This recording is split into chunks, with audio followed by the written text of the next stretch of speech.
don't see exactly eye to eye on this question, so let me give you my own view.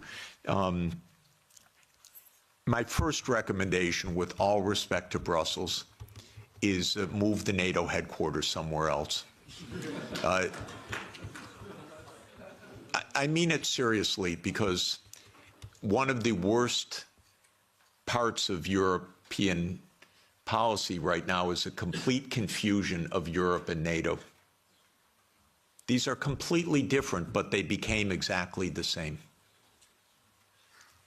Europe is much better than NATO. In my opinion, NATO isn't even needed anymore. I would have ended it in 1991. But because the U.S. viewed it as an instrument of hegemony, not as a defense against Russia, it continued afterwards. But the confusion of NATO and Europe is deadly, because expanding Europe meant expanding NATO, period. And these should have been completely different things. So this is the first point. My own view, again, with all respect to Michael, we only had a brief conversation about it, is that Europe basically should have its own foreign policy and its own military security, its own strategic autonomy, so-called, and it should. I'm in favor of that. I would disband NATO, and maybe Trump is going to do it anyway.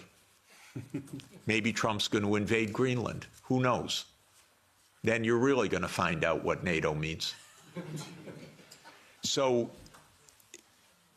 I do think that Europe should invest in its security. 5% is outlandish, ridiculous, absurd, completely absurd. No one needs to spend anything like that amount. 2 to 3% of GDP, probably under the current circumstances. What I would do, by the way, is buy European production. Because actually, strangely, weirdly, unfortunately in this world, and it's a truism, but it's unfortunate, so I'm not championing it, a lot of technological innovation spins off from the military sector because governments invest in the military sector. So Trump is an arms salesman. You understand that. He's selling American arms. He is selling American technology. Vance told you a few days ago, don't even think about having your own AI technology. So please understand that this increase of spending is for the United States, not for you. And in this sense, I'm completely against that approach.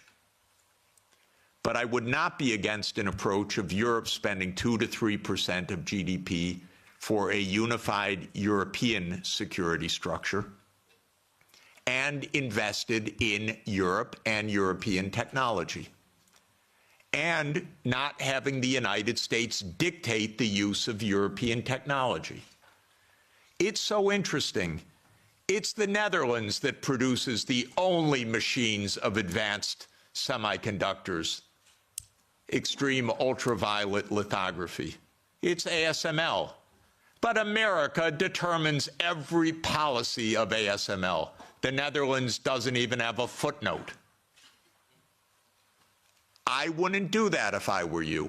Hand over all security to the United States. I wouldn't do it. I would have your own security framework, so you can have your own foreign policy framework as well. Europe stands for lots of things that the United States does not stand for.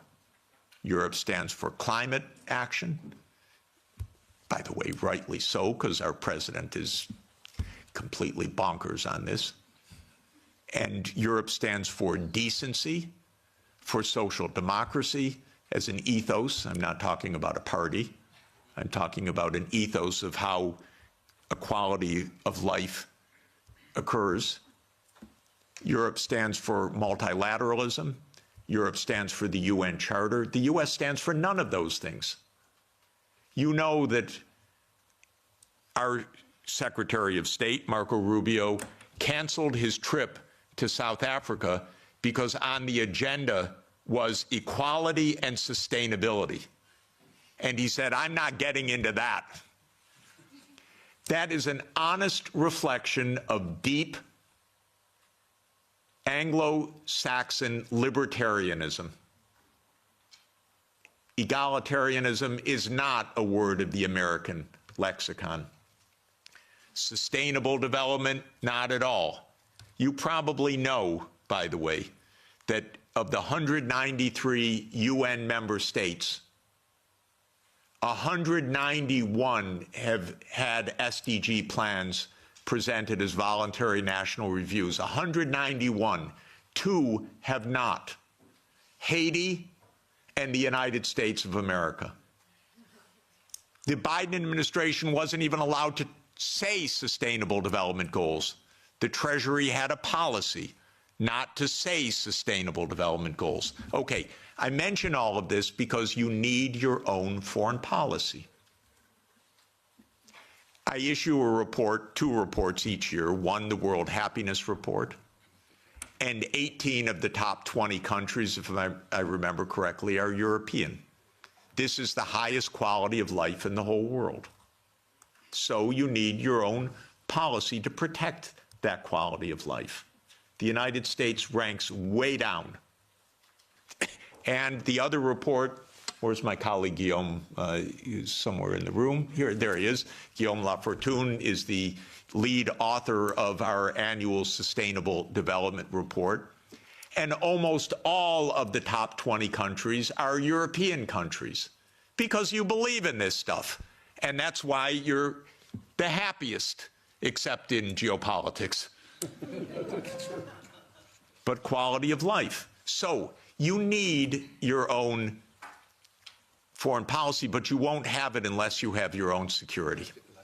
You just won't. And so, and by the way, 27 countries cannot each have their own foreign policy. This is a problem. You need a European foreign policy and a European security structure. And by the way, although Michael assures me it's dead, I was the greatest fan of OSCE and believe that OSCE is the proper framework for European security. It could really work.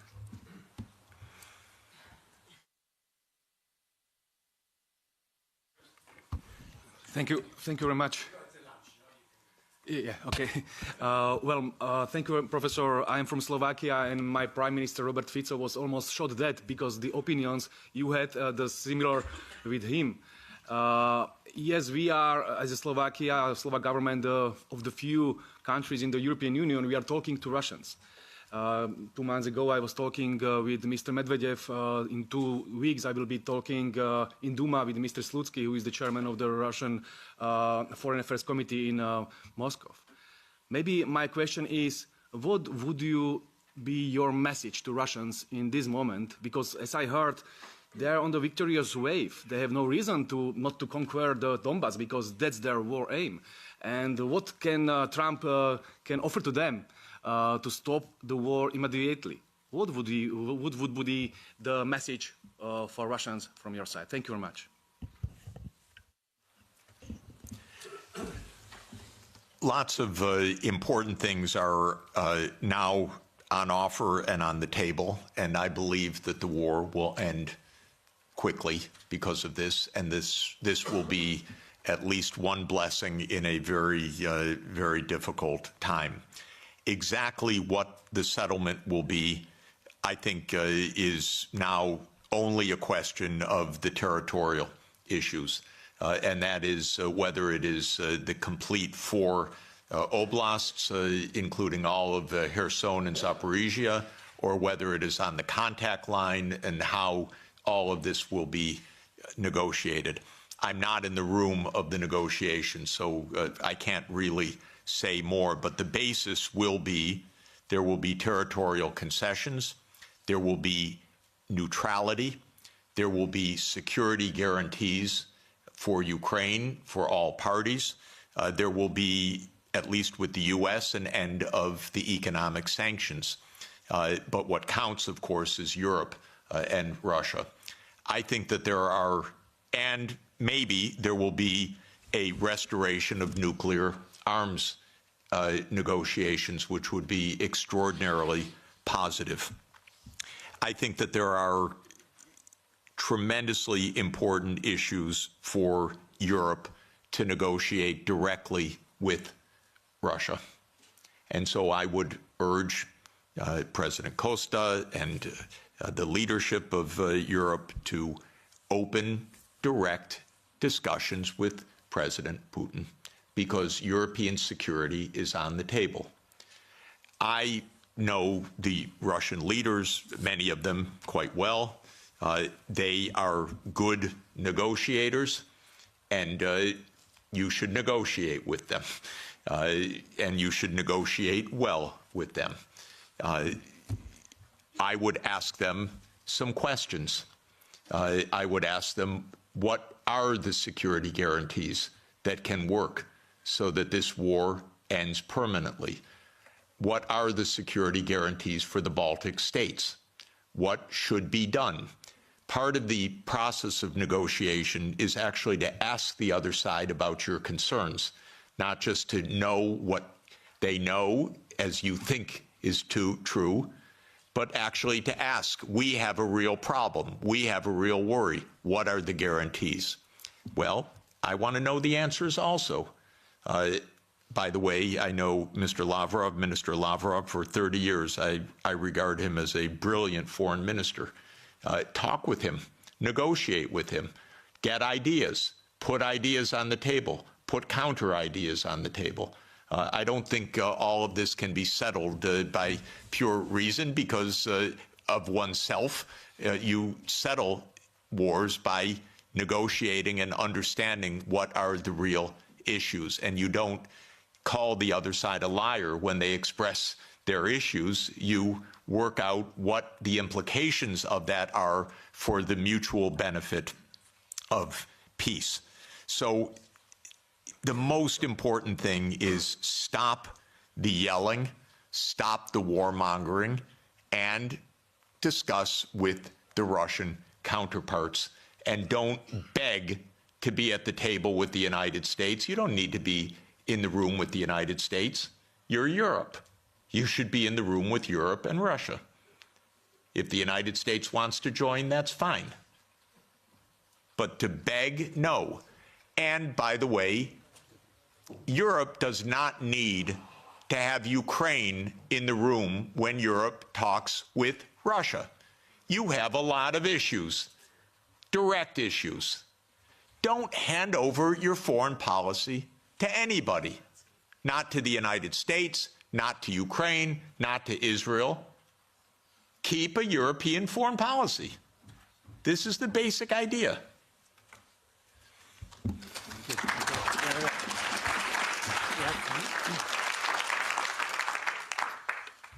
Hans Neuhoff from the Sovereignists political group in this parliament, Alternative for Germany as political party.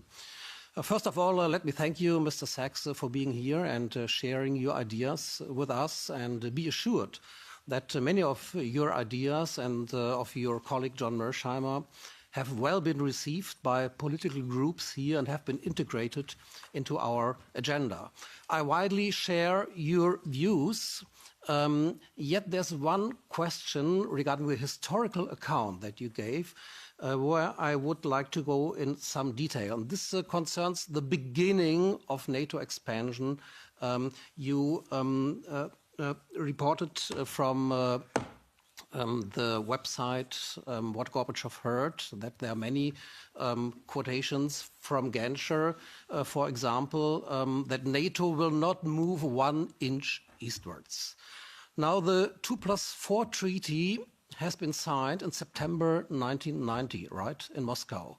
So at that point in time, the Warsaw Pact still existed. And countries like Poland, Hungary, and Czechia were not part of the negotiations for the 2 and 4 Treaty. So the Warsaw Pact actually dissolved in July 1991, and the Soviet Union dissolved in December 1991. So nobody who was present in the negotiations could speak for Poland, could speak for Hungary, could speak for Slovakia, that they would not try to become member of NATO once the overall situation has changed. So the counter-argument, which we have to counter, is that it was on the will of these countries, of Poland, of Hungary, of Slovakia, that they wanted to join NATO because of the very history they had with the Soviet Union. And of course, Russia was still perceived in a way as a follower of the Soviet Union. So how do you counter that argument?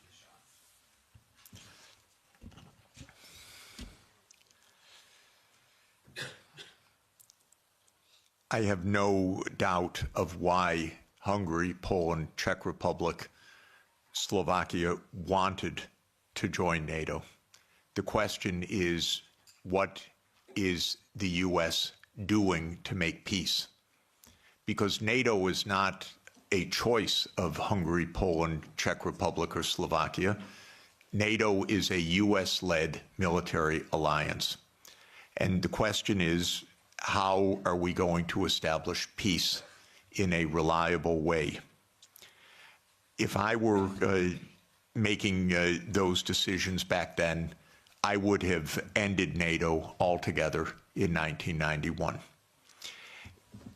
When those countries requested NATO, I would have explained to them what our Defense Secretary William Perry said, what our lead statesman George Kennan said, what our final ambassador to the Soviet Union, Jack Matlock, said. They said, well, we understand your feelings, but it's not a good idea because it could provoke a new Cold War with Russia. So that's how I would have answered it. When those countries joined in the first wave, I don't think it was that consequential, in fact, except that it was part of a bigger project. And the project was spelled out already in 1994. There's a very good book by Jonathan Haslam, Harvard University Press, called Hubris, which gives a detailed historical documentation of step-by-step what happened. And it's really worth reading. So this is now, but the point I would really make is that Ukraine and Georgia were too far. This is right up against Russia. This is in the context of the complete destabilization of the nuclear framework. This is in the context of the U.S. putting in missile systems on Russia's borders. If you listen to President Putin over the years, probably the main thing, if you listen carefully, that he's concerned about is missiles 7 minutes from Moscow, is a decapitation strike. And this is very real. The U.S. not only would freak out, but did freak out when this happened in the Western Hemisphere. So it's the Cuban Missile Crisis in reverse. And fortunately, Nikita Khrushchev did not stand up and say, open door policy of the Warsaw Pact. We can go wherever we want. Cuba's asked us, it's none of America's business. What Khrushchev said is, war, my God, we don't want war. We end this crisis. We both pull back. That's what Khrushchev and Kennedy decided in the end. So this is the real consequential. Russia even swallowed, with a lot of pain, the Baltic states, Romania, Bulgaria, Slovakia, and Slovenia. It is Ukraine and Georgia. And it's because of geography. It's because of Lord Palmerston. It's because of the First Crimean War. It's because of the missile systems that this is the essence of why there was this war.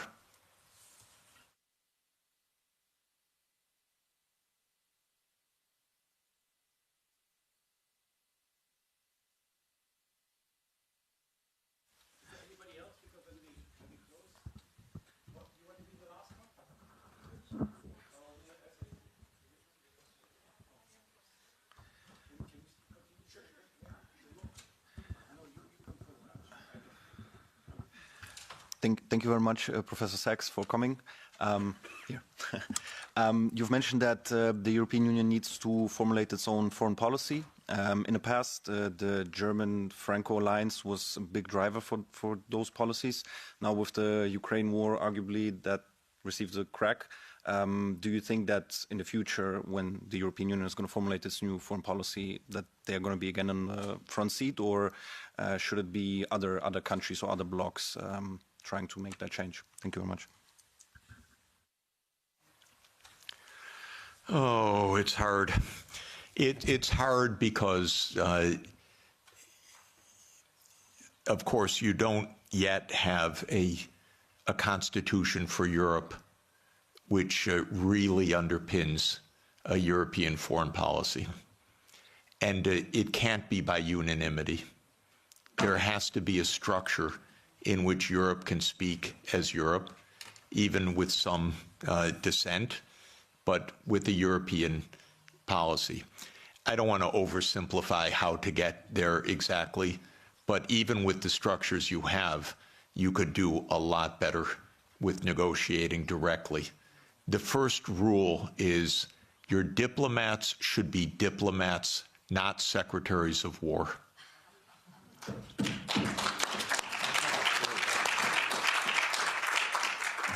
Honestly, that would go halfway, at least, to where you want to go. A diplomat is a very special kind of talent. A diplomat is trained to sit together with the other side and to listen, to shake hands, to smile, and to be pleasant. It's very hard. It's a skill. It's training. It's a profession. It's not a game. You need that kind of diplomacy. I'm sorry, we are not hearing anything like that. I'll just make a couple complaints. First, Europe is not NATO, as I said. I thought Stoltenberg was the worst, but I was wrong. It just keeps getting worse. Could someone in NATO stop talking, for God's sake, about more war? And could NATO stop speaking for Europe, and Europe stop thinking it's NATO? This is the first absolute point. Second, I'm sorry, but your High Representative Vice Presidents need to become diplomats. Diplomacy means going to Moscow, inviting your Russian counterpart here, discussing. This doesn't happen till now.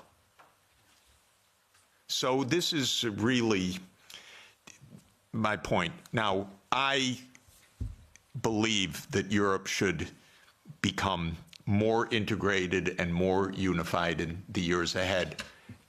I'm a strong believer in subsidiarity. So we were discussing, I don't think housing policy is really Europe's main issue. I think this can be handled at the local level or at the national level. I don't see it as a European issue, but I don't see foreign policy as being a 27-country issue. I see it being as a European issue. And I see security being at a European level.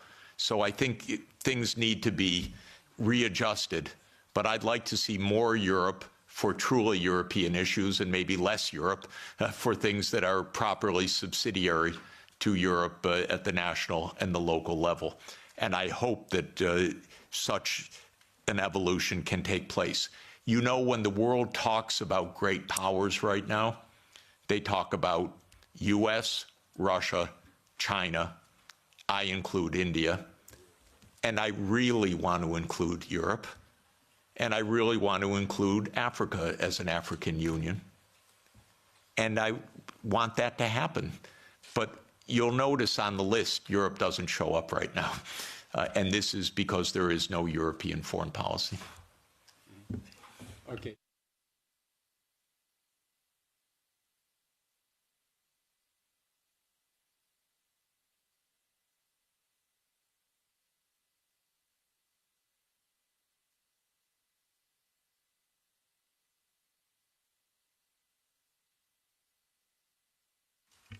Thank you very much, and thank you very much, Professor, for this very courageous speech, very clear speech also that you made. I'm an MEP from Luxembourg. My question is the following. What are the long-term consequences of this lost war? We lost the war, now we have an uncertain future for NATO. We have also clearly, and you referred to it, the marginalization of Europe. We have a strengthening of the BRICS countries, which can be rivals in many respects. So will there be a future for a collective West over the next 20 or 30 years? Thank you very much. I don't believe there is a collective West. I believe that there is a United States and Europe that are in some areas in parallel interests and in many areas not in parallel interest. I want Europe to lead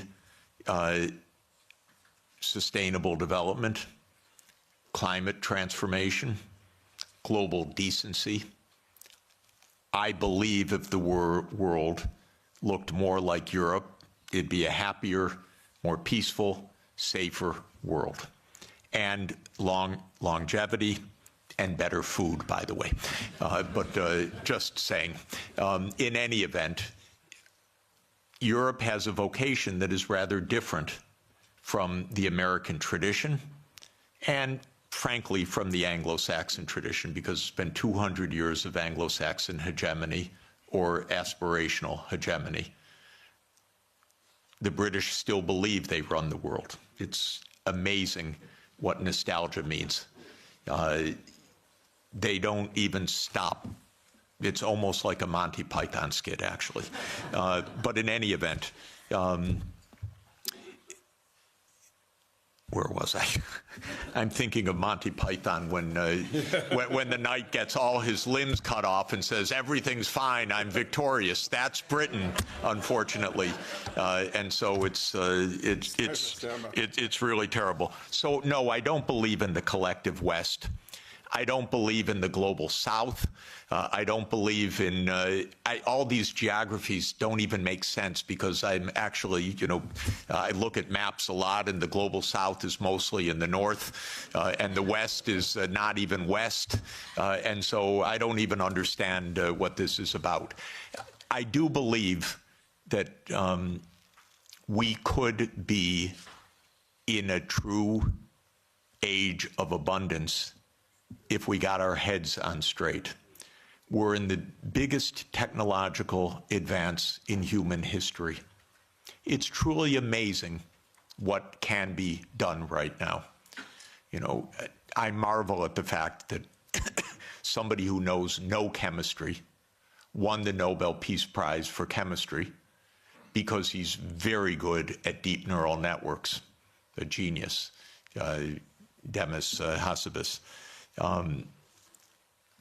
They figured out protein folding that generations of biochemists spent their whole lives on. And now DeepMind figured out how to do it, by the thousands of proteins. We have friends that spent their entire life on one protein, brilliant friends. And now what we can do. So if actually, and same with renewable energy, as everybody knows, the price has come down by more than 2 orders of magnitude, the costs.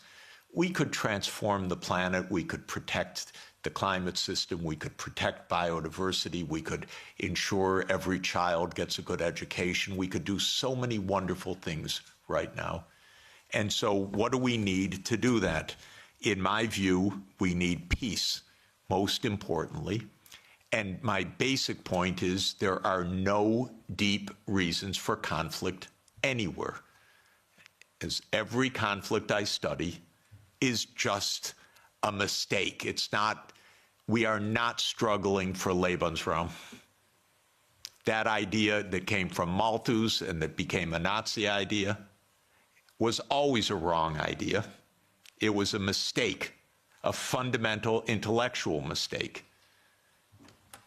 An intellectual mistake, by the way, because leading scientists adopted the idea that we had race wars, we had national wars, we had wars of survival because we don't have enough on the planet.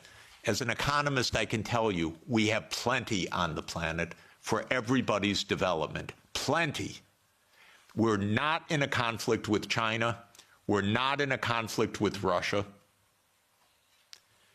If we calm down, if you ask about the long term is very good, thank you.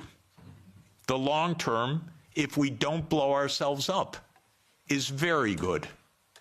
And so this is what we should aim for, a positive shared vision under international law.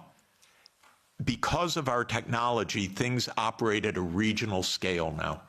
It used to be it was villages, then it was small areas, then it was unification of countries. Now it's regional. That's not just because regions are wonderful, it's because the underlying technological realities say Europe should be an integrated area by transport, by fast rail, by digital, and so there's Europe. The politics follows the technological realities to a very important extent. We're in a world of regions now. So Europe should be Europe with subsidiarity. Don't lose all of the wonderful, wonderful national and local elements. But Europe should be Europe. So the good side is I want Europe to have diplomacy, for example, with ASEAN. I spend a lot of time with the ASEAN countries. If the EU Green Deal, wonderful idea. I said many years ago, okay, to the ASEAN leaders, make an ASEAN Green Deal, and then talk with the Europeans so that you have this wonderful relationship, trade, investment, technology. So last year they announced an ASEAN Green Deal. What did Europe do about it? Nothing. It said, sorry, we're in the Ukraine war, thank you. No interest. So this is my point. The prospects are very positive if we construct the peace.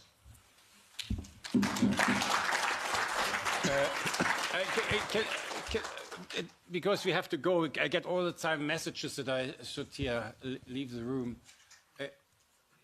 Short. So something very short? Yeah. It's quite short, sorry. Yeah. Thank you a lot for the lecture. I wanted to ask, do you think way out of the conflict is some sort of style of Finlandization? And then also, do you think is that the way you would have liked to see, for example, Finland and Sweden's NATO process that do you think that a way out of the conflict is some kind of style of Finlandization? And then, is that what you would have? Is that what you would have liked to see in Sweden and Finland's foreign policy as an example? Is that instead of them becoming members of NATO, is that the way that you would have liked to see these countries handle their foreign policy? And do you think that these countries that border Russia should just kind of succumb to their fate that, okay, we can't provoke Russia, this is the way we have to live? And then, very good. Excellent question. And let me just report one part about Finlandization. Finlandization landed Finland #1 in the World Happiness Report year after year. Rich, successful, happy, and secure. That's pre-NATO. So Finlandization was a wonderful thing. #1 in the world. When Sweden and Finland and Austria were neutral. Bravo, smart. When Ukraine was neutral, smart. If you have two superpowers, keep them apart a little bit. You don't have to be right with your nose up against each other, especially if one of them, the US, is pushing its nose into the other one. And so Finlandization, to my mind, has a very positive connotation. So does Austrianization. Austria, 1955, signed its neutrality. The Soviet army left. And Austria is a wonderful place, by the way. Absolutely wonderful. And so this is basic how to avoid conflict. If the United States had any sense at all, it would have left these countries as a neutral space in between the U.S. military and Russia. But that's where the U.S. lost it. Okay. Thank you very much. Let me. I just want to end with an appeal. I think we both agree that we will have the war will end within a month or two. That means the fighting will end. It doesn't mean that we will have peace in Europe. The peace in Europe, that has to be done by us, by Europeans, not by a president from the United States. We have to create this peace, and that is Europe, which includes, of course, Belarus, Russia, and all these other countries. So we have to do something. And we are here a parliament. As parliamentarians, we represent people. We are the only legitimate, democratically legitimate institution in the European Union. Maybe we should have become all a little bit more proactive in trying to move this peace process forwards across party lines. I think, I don't know how many parties here really are, but that we can talk to each other without saying, you're from this party, you're from this party. I think we really have to concentrate. If here we could not take more initiative from the parliament vis-à-vis the commission and saying, we are presenting the people, not you. We are presenting the people. And these people in Europe want peace, and that's what we should go. So maybe this is the beginning of one. We will make every month, I will organize with my colleagues the same thing here about different topics, which were all around it. And we hope that this one we get a discussion that is different what we have in the plenum, where we basically don't have a discussion, but that we have a discussion and also across the party, and invite also people from other political parties. We don't bite anybody. Let's discuss it. In the end, we all want the same peace for the next generation. And I have plenty of children and grandchildren, you too, and that's what we need. Okay, thank you very much, Professor Sachs.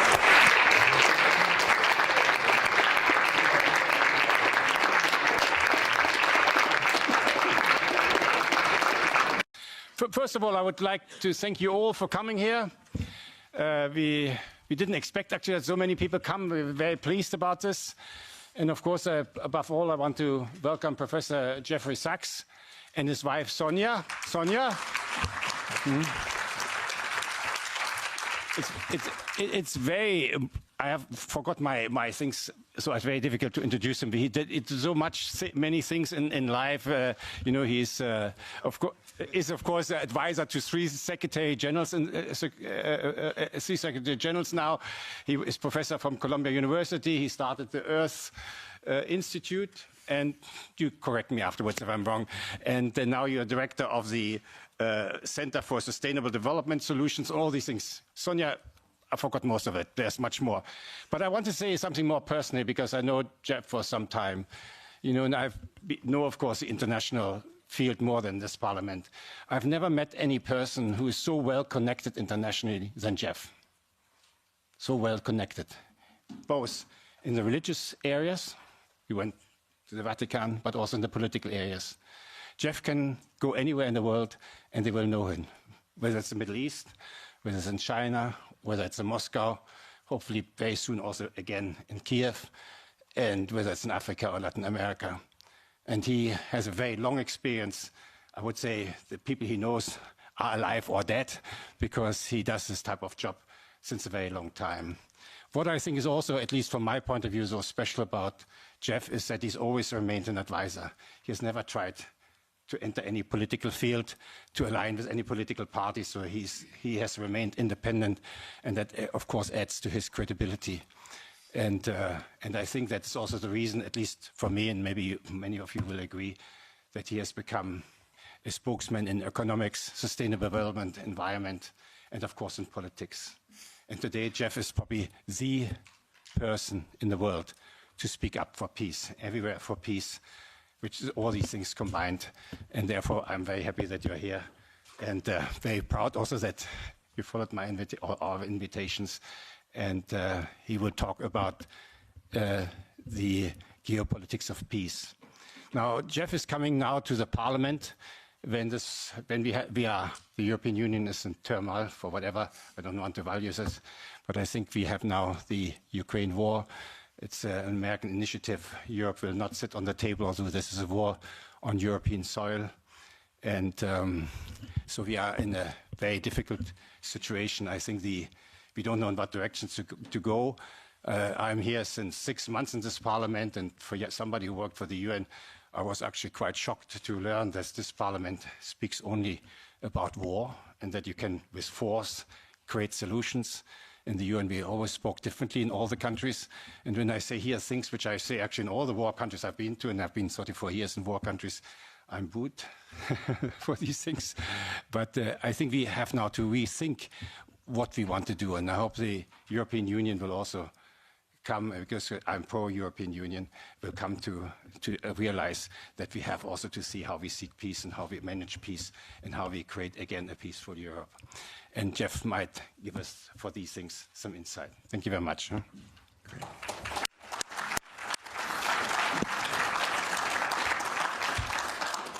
Michael, thank you so much, and thanks to all of you for the chance to be together and to think together.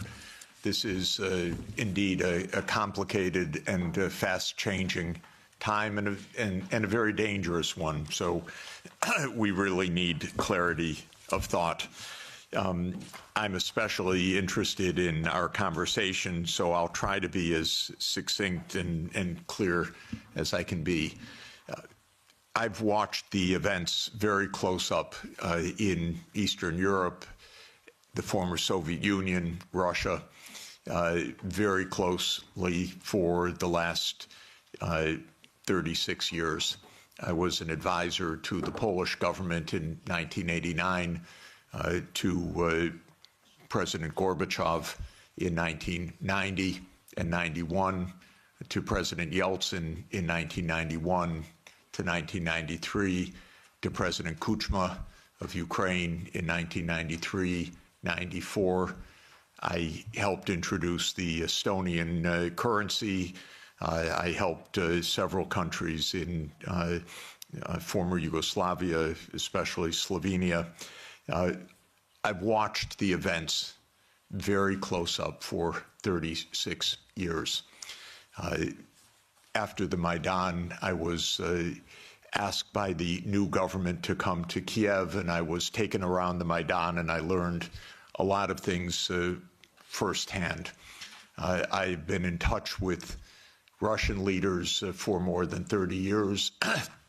I know the American political leadership close up. Our previous Secretary of Treasury was my macroeconomics teacher 51 years ago, or just to give you an idea. So we were very close friends for a half century.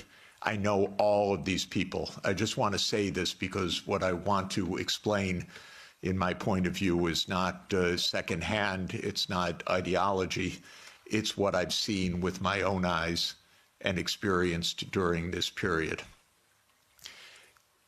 In my understanding of the events that have befallen Europe in many contexts, and I'll include not only the Ukraine crisis, but Serbia, 1999, the wars in the Middle East, including Iraq, Syria, the wars in Africa, including Sudan, Somalia, Libya. These are to a very significant extent that would surprise you, perhaps, and would be denounced about what I'm about to say.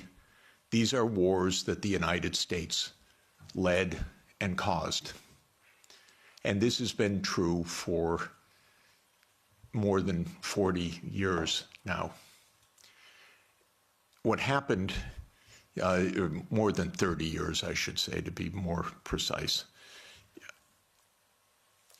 The United States came to the view,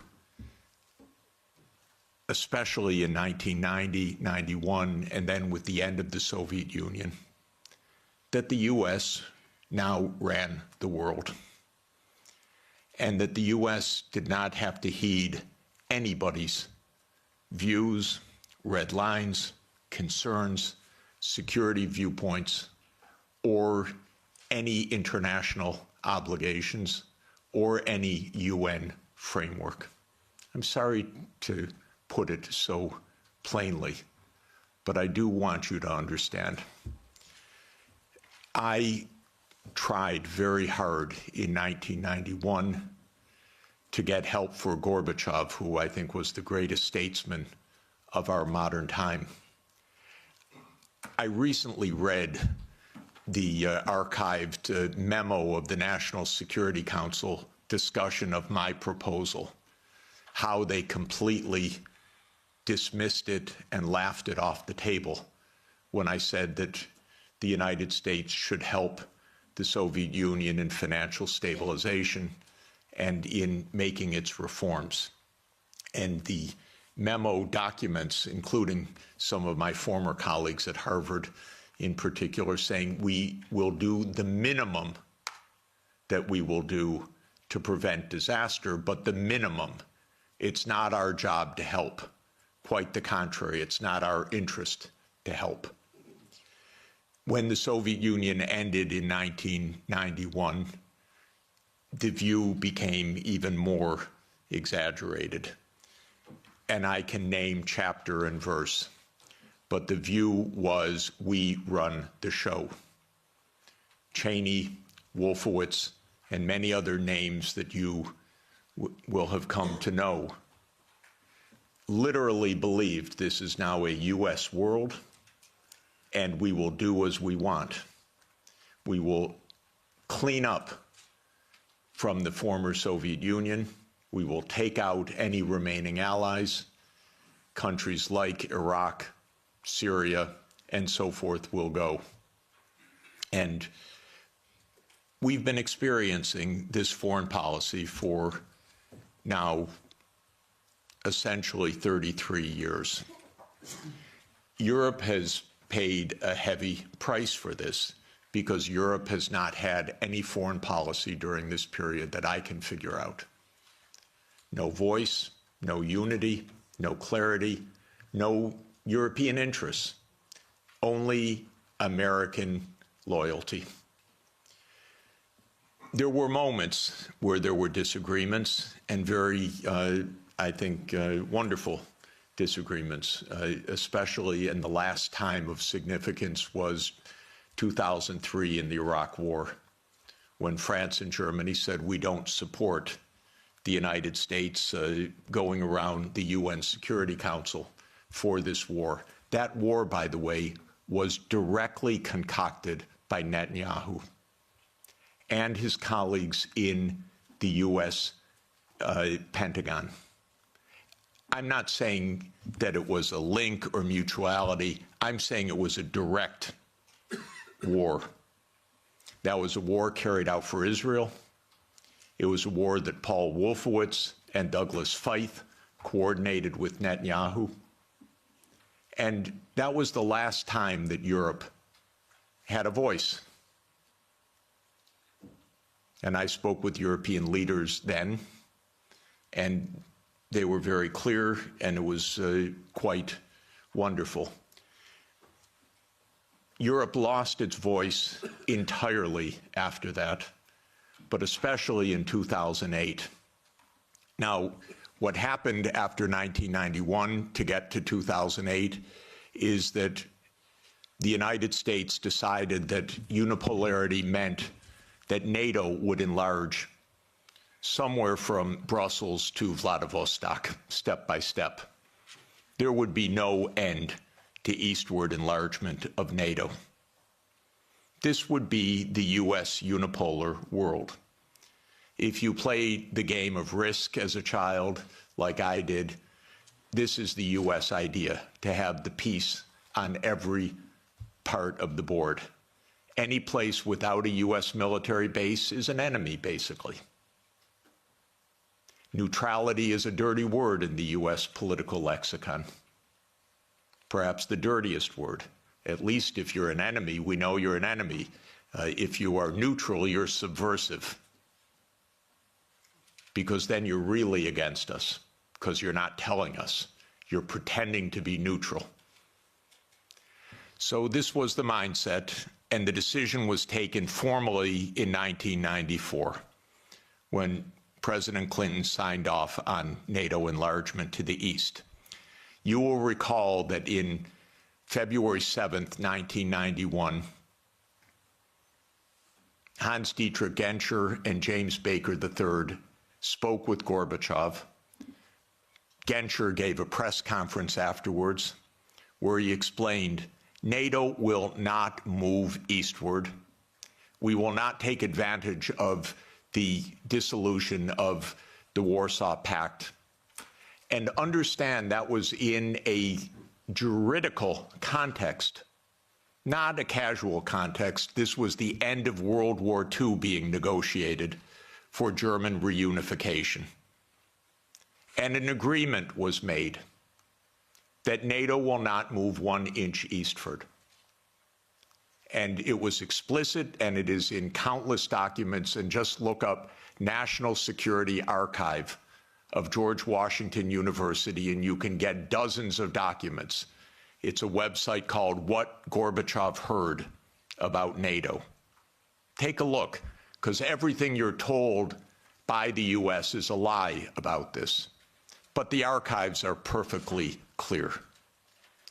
So the decision was taken in 1994 to expand NATO all the way to Ukraine. This is a project. This is not one administration or another. This is a US government project that started more than 30 years ago.